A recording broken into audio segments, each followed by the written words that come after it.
እይታ ተመልከቱት። እውነተኛ አማኝ እንደዚህ ነው የሚያየው። ይቅርታን ሲለምንላቸው ስላየ አማላጅ ያደረገው እንዳይመስላችሁ እና ምን አለ?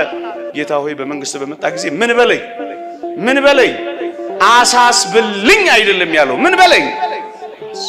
እንደዚህ ነው እኮ ምናምን አማኞች እንደዚህ ነው የሚለው።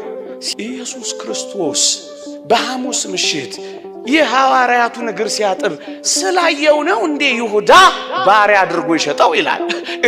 የባሮችን ሥራ ነው ክርስቶስ ሐሙስ ዕለት የሰራው። እግር ማጠብ የባሮች ሥራ ነበር ባይሁድ ዘንድ። እንዴ እግር ሲያጥብ ሲያየው እንደ ባሪያ 30 ብር ሸጠው ይላል። ሲሞት ሲያዩት ፍጡር ያደረጉት አሉ አሉ።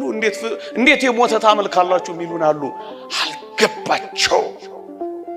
እኛ ሲሞት ስናየው ፍጡር አላደረግነው።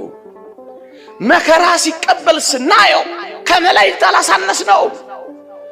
የእግዚአብሔር ቃል እንዲህ ይላል፣ ከመላእክት በጥቂት አንሶ የነበረውን ይህን ኢየሱስን ከሞት መከራ የተነሳ የክብርና የምስጋና ዘውድ ተጭኖ እናየዋለን ይላል።